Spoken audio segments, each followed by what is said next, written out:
बुहारा ओ train तुझा रस्ता निहारिया train कॾहिं तूं ईंदिया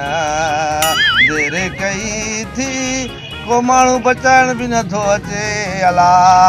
ओई आहे को मूंखे बचाए ट्रेन खां ॼाण ट्रेन आई अबा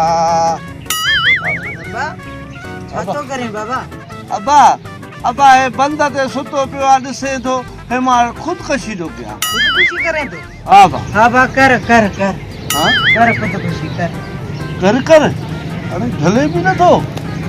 कर कर वाड़े वाह सुरीला बुड़स कर कर हाय हाय वाह जो दौर अची वियो आहे वॾो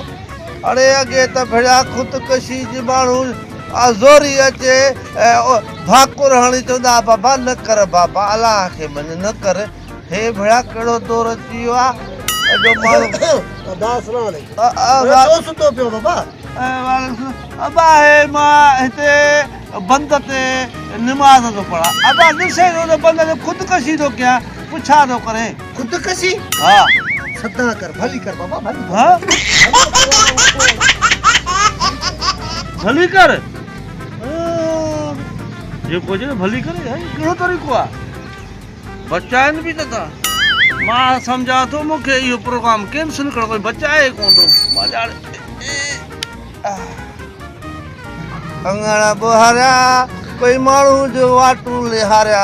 जेको मूंखे बचाए अची हिन ट्रेन मां न अड़े जेको बि अचे थो चए थो बाबा कर कर वाह हाय हाय हाय हाय अरे बाप फिर ता है छो ट्रेन जी पटड़ी रे सुतो पियो आ मुंजा चाचा हाय हाय हाय हाय अबा अबा ख़ुदकशी ॿुधी थी न उहो ख़ुदकशी थो कयां अरे वाह ख़ुदकशी छो थो करे ख़ैर त आहे अबा अलाह खे मञे यार ख़ुदकशी न करे यार छो अबा छॾ बाबा न ख़ुदकशी न कर अबा न न न मां ख़ुदकशी कंदुमि तूं भली केतिरो बि चओ पर ख़ुदकशी मां कंदुमि ई कंदुमि अब्बा ये स्मा तो के खाड़ी तेरे क्यों बेली ए मा तो के पेरे तो पमा अब्बा ये न कर अब्बा खुदकुशी न कर अब्बा पर ये कहा ते बुतो अब्बा ये तो खुदकुशी करे तो चश्मो पाए अबा हे मां चश्मो पाए ख़ुदकशी ला तो के आज ये ट्रेन ते नज़र न पए मुंहिंजी बस यार बस छा कया माण्हुनि जो ॾस मिलियो आ त वञी ख़ुदकशी कर न तो जहिड़ो हिते हूंदो न चङो ई आहे हिन शहर में अरे बा ओ बा है ता यार है इनके जलता सही मैं एको झले तो मुड़े ही न तो चलो मैं खुदकुशी क्या बा तू झले से यार अबा ये खबर हां